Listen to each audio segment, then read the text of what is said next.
Hello everyone! I have two Misty landscapes to show you today. The first one is all about dense fog and the second one is all about rolling fog.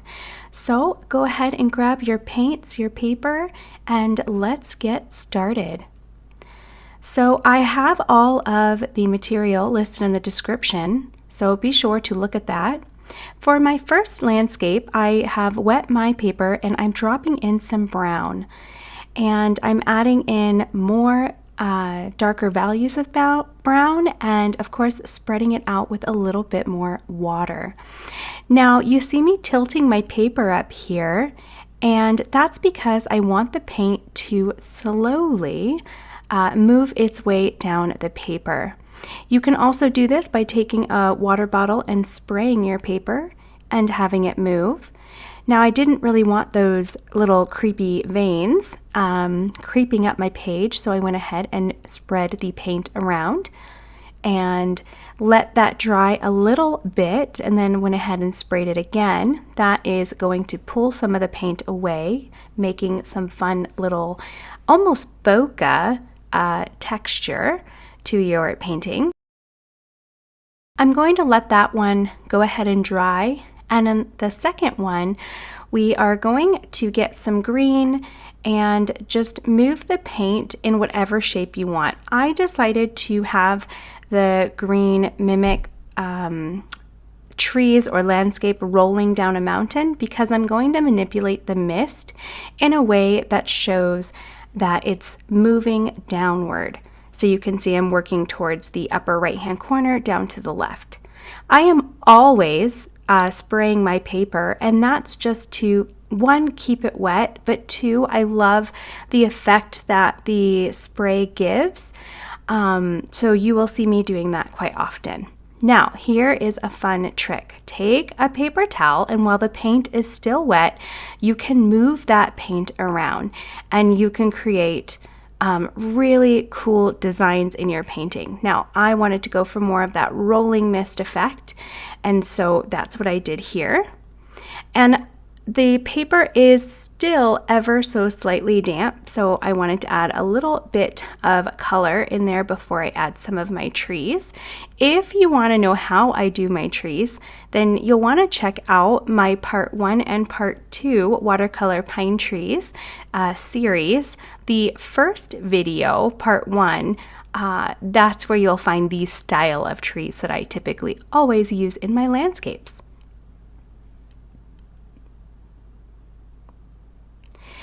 Now I am moving my trees around the paper in no particular composition-wise, no particular way. I just kind of do what feels right.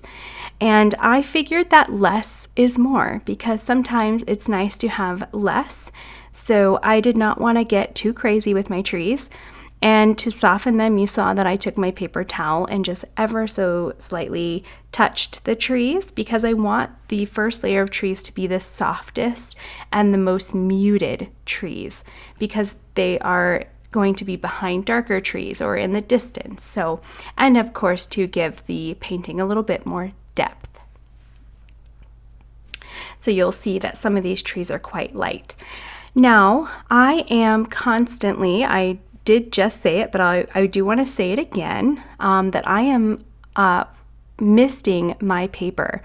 And every time I lay a tree down, I mist my paper before I put the tree down because the branches are going to catch those little droplets and then the paint's going to spread. And it's going to create a really, really cool, in my opinion, tree, and it's going to feather out. So if you want to soften the base of your trees to make them softer, then you can pull some more or get some more water on your brush and drag the paint around. And then of course, if it's not soft enough, then get your paper towel and you can go ahead and soak up some of that pigment. It's pretty dry up there in that right-hand corner, but I did want to make it darker, so I added some more paint, and then I do add more water to it, and then I'm able to manipulate it with either my brush or a paper towel. And if you do use the paper towel, you will want to be mindful of making sure you do not touch the paper too harshly, because you may pick up more paint than you anticipated, but then also you could hurt the paper a little bit, depending on how much water has been sitting on your paper. Watercolor is a fine balance of water and paint. And of course, it always depends on your paper and how much you can play with your paper before it starts tearing up. I'm using arches here, so it's always a great landscapes paper, or it's a great paper for landscapes, is what I'm trying to say. So you can see I am playing around with height of trees, and I leave some spacing in between, and I have used different shades of green, pulling in some more warm tones and some cool tones. Now we're going to leave that one and move back up to the first one, and I am now shaping the mountains. When it comes to mountains, I just play around between adding water and adding paint and moving it in different shapes, obviously keeping in mind of what a mountain looks like, but there are shadows in different places of the mountain, so really you can play around. In my opinion, there's really no incorrect way to paint a mountain, in the sense that they all look so differently, and there can be mountains in front of it giving different shades.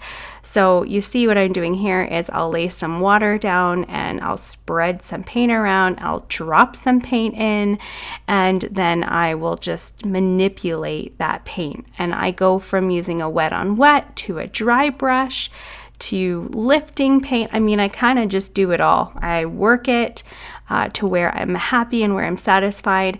And once I start laying some of that paint down, then I can kind of see the shape of the mountain, and I can manipulate the shadows to give it more of this is where the sun's coming from, or whatever, maybe there's a mountain in front of it. So really I just tend to play around. So that's what you see me doing here.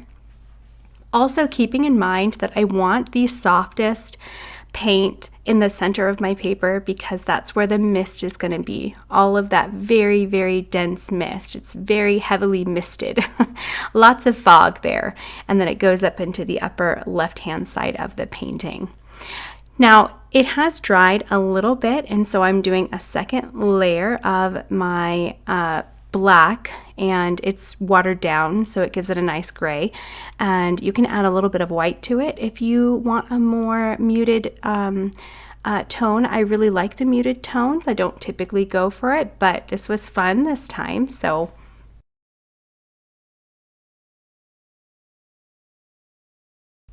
you can see me wiggling my brush around there. I'm quite hard on my brushes, if you can't tell, but I'm okay with that.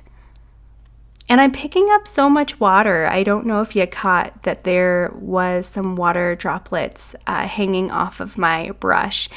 And I have pretty much cut almost all of the times that I go to get water, because that's pretty much what this video would be if I did not edit those out. But just to let you know, I am constantly pulling water. So because this brush does not hold a lot of water, as you can see, so I am always going back to get a little bit of water and just moving it around. So when it comes to mountains, I keep them very wet, very loose, and very messy. All right, I want to wet this bottom part again. As you can see, it's overworked and it's not looking great, but it's fine. So I didn't really know what I was doing here, but I think it came together. You know, it's fine. I decided to add darker values of the same shades of brown, and I used a dark brown, a light brown, and then I pulled in some red. And of course, if you want the specific colors, they are in the description below. I did add a little bit of black as well, and then thought, well, I don't really like it, so let's go ahead and add some brown shrubbery or stems, or, you know, I didn't even know what they were, but it's fine. It came together.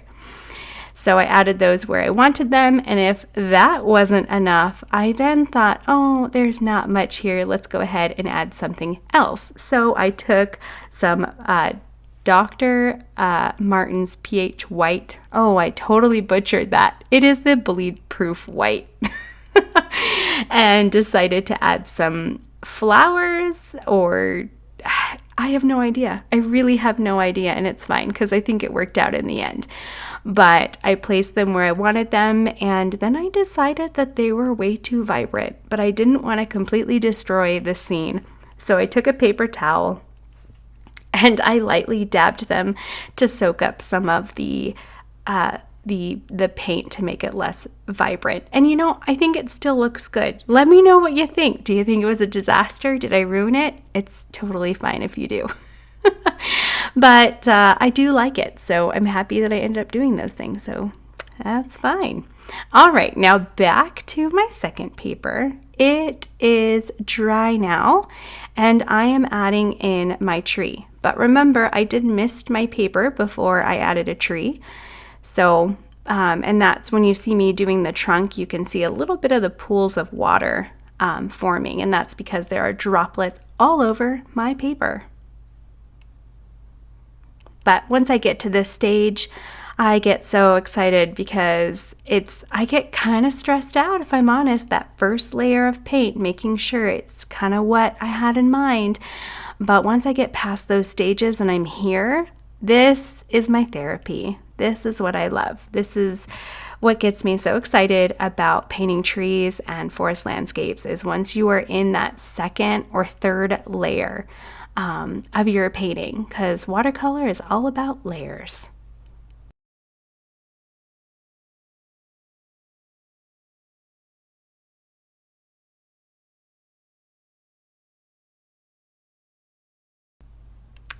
But what is your favorite thing to paint? Let me know in the comments below. I know I've asked in the community tab, and I have a lot of people that like landscapes and a lot of people that enjoy botanicals, and not very many people that do animals. I am not great at animals. So you probably won't be seeing that here on my channel. Birds. I do like birds, and when I mean birds, I mean the little M figures that you put in your landscapes. I do enjoy those. So I have been known to paint those, but as far as actual animals in detail, oh, that is very challenging for me. Let me know. Are you guys pretty good at animals?